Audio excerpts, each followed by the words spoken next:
Lorsque Faith Evans a rencontré Christopher Wallace, plus connu sous le nom de The Notorious B.I.J., elle n'a pas simplement croisé un rappeur célèbre. Elle marchait droit dans une tempête, jeune chanteuse de R&B, belle, pleine d'âme et dotée d'une assurance tranquille, Faith commençait tout juste à se faire un nom dans l'industrie. Biggie, lui, était déjà en train de devenir une légende vivante, bruyant, audacieux, imprévisible et constamment entouré de chaos. Ils se sont rencontrés lors d'un shooting photo pour le label Bad Boy. Faith était l'étoile montante, la première dame du label. Biggie en était la vedette incontestée. Selon Faith, il n'a fallu que quelques minutes pour qu'il la charme. Il a lancé quelques blagues, lui a demandé si elle pouvait le déposer quelque part et très vite, il passait des nuits entières à discuter. Sans caméra, sans entourage, juste des conversations sincères. 8 jours après leur rencontre, ils se sont mariés. 8 jours. Cela aurait dû être un signal d'alarme, mais ils étaient jeunes, impulsifs, emportés par l'excitation de la célébrité.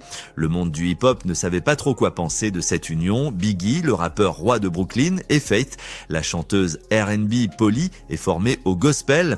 L'association semblait improbable, et pourtant elle était réelle, du moins au début, mais derrière les portes closes, tout a rapidement dégénéré. Biggie continuait à voir d'autres femmes. Faith le savait, il ne faisait même pas semblant de le cacher. En réalité, il le niait à peine. Elle a essayé de tenir bon, par amour, pour l'image, pour survivre dans une industrie qui ne laissait aucune place aux femmes pour s'effondrer. Elle jouait son rôle. Mais à l'intérieur, elle se brisait peu à peu. La trahison dont tout le monde parlait concernait Lil' Kim. Tout le monde dans l'industrie savait que Kim et Biggie avaient quelque chose. Faith le savait aussi. Mais ce qui rendait la situation encore plus douloureuse, ce n'était pas seulement l'infidélité, c'était le manque de respect, la manière dont Biggie laissait tout se jouer au grand jour, comme si le fait que Faith soit sa femme ne comptait même pas, comme si elle n'était qu'un détail, une formalité, jamais une priorité. Imagine-toi, jeune femme mariée à l'un des hommes les plus puissants et les plus redoutés du monde de la musique. Et une autre femme, bruyante, confiante, sans aucune honte, affiche ouvertement l'attention de ton mari, juste devant toi, et l'homme que tu aimes, il ne dit rien, il ne fait rien, il ne te défend même pas. Faith a déjà raconté ces moments douloureux où elle entrait dans un studio et tombait sur Lil' Kim confortablement installée, sans doute habillée de vêtements offerts par Biggie. Elle a parlé de ses appels téléphoniques où elle entendait une autre voix féminine en fond sonore. Elle a parlé de cette humiliation brutale, non seulement en tant que femme, mais en tant qu'épouse. Et malgré tout, elle est restée, parce que lorsque tu es aussi impliqué émotionnellement, lorsque les projecteurs sont constamment braqués sur toi, lorsque ta carrière dépend en partie de ton mari et de son image, partir n'est pas qu'une affaire de cœur, c'est une affaire de survie. Biggie était un homme compliqué, un jour doux, le lendemain cruel, il aimait Faith, mais il aimait aussi dominer, et la domination ne se manifeste pas toujours par des cris ou de la violence, parfois c'est du silence. De l'indifférence, te faire douter de ta propre valeur pendant qu'il nourrit son ego ailleurs. En apparence, Faith restait calme, impeccable. Elle portait les plus belles robes, répondait aux interviews, chantait les refrains sur ses morceaux. Mais si tu prêtes attention à sa voix dans certaines chansons, tu entends les fissures.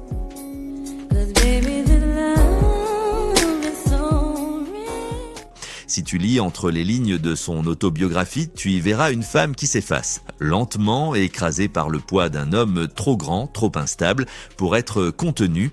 Et les médias, ils n'ont rien arrangé. Chaque magazine People, chaque émission de radio hip-hop, chaque chronique de potin, tous ont entretenu ce triangle amoureux comme s'il s'agissait d'un feuilleton. Biggie, Kim, Faith, comme si la douleur de Faith était une forme de divertissement, comme si sa dignité n'était qu'un arc narratif. Mais ce n'était pas de la fiction, c'était sa vraie vie, son vrai mariage, son humiliation réelle. Et pourtant, Faith a continué à se montrer, pas parce qu'elle était faible, mais parce qu'elle essayait de préserver quelque chose qui un jour avait été vrai, quelque chose qui, pendant un court instant, lui avait donné un sentiment de sécurité, de stabilité, peut-être même un peu d'espoir. Mais un amour sans respect, c'est une douleur joliment emballée, et à un moment, même l'amour s'épuise. Faith Evans était fatiguée des mensonges, Fatiguée du manque de respect, fatiguée d'être l'épouse seulement sur le papier, tandis que les rues murmuraient les noms de Lil' Kim, Charlie Baltimore et toutes les autres femmes dont Biggie ne pouvait se détacher. Elle avait essayé de pardonner, prier pour que tout cela s'arrête, tenter de se concentrer sur la musique, sur l'enfant qu'ils avaient ensemble, sur la carrière qu'elle essayait encore de construire par elle-même, pas seulement comme la femme de Biggie, mais la trahison laisse une trace profonde que l'amour seul ne peut effacer. Elle l'a quitté plus d'une fois, mais comme tant d'autres femmes piégées dans des cycles émotionnellement toxiques, elle est revenue, et lorsqu'elle est revenue, elle n'était plus la même, l'étincelle s'était éteinte, elle tenait encore à lui, elle espérait encore, peut-être, mais la Faith qui s'était mariée après 8 jours n'existait plus, elle n'était plus cette jeune fille naïve qui pensait pouvoir sauver leur histoire. Quand Biggie a sorti Life After Death, leur mariage était pratiquement mort. Ils coexistaient, ils coélevaient leur enfant, chacun dans son propre monde. Et puis tout s'est arrêté, pas avec un pardon, pas avec une conversation finale, mais avec un coup de téléphone qui a changé sa vie. Le 9 mars 1997, Faith se trouvait elle aussi en Californie, mais ils ne s'étaient pas revus. Ils avaient peut-être prévu de se croiser, ou peut-être pas. Les souvenirs sont confus, les émotions trop intenses.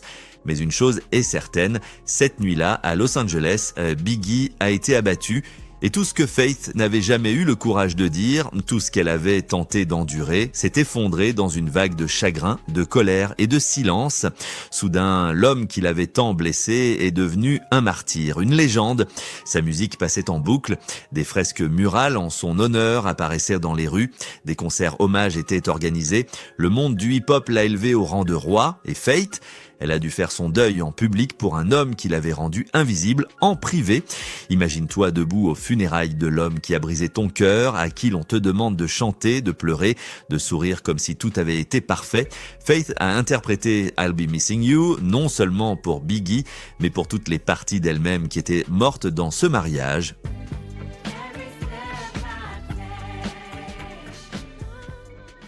On aime romantiser l'histoire de Faith et Biggie, on dit que c'était iconique, on les appelle le Bonnie et Clyde du hip-hop. Mais ce qu'on oublie de dire, c'est que Faith était une victime collatérale dans un monde qui célébrait le chaos masculin tout en exigeant des femmes qu'elles restent gracieuses, quoi qu'il arrive. On oublie aussi qu'on attendait de Faith qu'elle incarne la veuve digne, pendant qu'une autre femme, la maîtresse que tout le monde connaissait, pleurait le même homme à haute voix. Lil' Kim était présente aux funérailles. Elle a pleuré. Fort, visiblement, Faith, elle, est restée droite, silencieuse, digne, et une fois encore, les médias les ont opposés. Mais Faith n'a jamais critiqué Kim publiquement, elle n'a jamais sorti de morceaux aux assassins, elle n'en avait pas besoin, son silence disait tout. Avec le temps, Faith a parlé de Biggie avec nuance, elle a reconnu l'amour, reconnu la douleur, elle a admis qu'elle n'était pas parfaite non plus. Mais une chose est restée évidente, elle l'avait aimé profondément et il n'avait jamais compris ce que cela signifiait vraiment. Elle a reconstruit sa vie, s'est remariée, a continué la musique, élevé ses enfants, écrit son histoire, mais peu importe ce qu'elle faisait, le monde continuait de la ramener à Biggie, comme si sa propre légende ne pouvait exister sans son ombre. Mais soyons honnêtes, Faith Evans n'a jamais été juste la femme de Biggie. Elle était la femme qui a survécu à la folie d'un homme devenu légende. Elle était le cœur dans le chaos, la voix dans le silence. La femme qui est restée, qui s'est brisée, qui est partie et qui s'est relevée alors que tout le monde s'attendait à ce qu'elle s'effondre. Alors la prochaine fois que quelqu'un dira que Biggie était la légende et que Faith n'était qu'un chapitre, rappelle-lui que même les légendes laissent des cicatrices. Que derrière chaque icône, il y a quelqu'un qui a payé l'addition émotionnelle, que Faith était bien plus qu'un simple amour, elle était l'encre dans une tempête qu'il n'a jamais su affronter. Était-elle l'amour de sa vie ? Peut-être. Était-il le sien ? Probablement, mais l'amour ne suffit pas à construire un avenir, le respect, oui, et parfois être la femme derrière la légende, c'est porter le poids de ce qui aurait pu être et trouver la force de s'éloigner de ce qui n'aurait jamais dû être. Et vous, quelle est votre opinion au sujet de cette histoire d'amour complexe ? Dites-nous en commentaire ce que vous en pensez. Merci d'avoir regardé la vidéo. À la prochaine.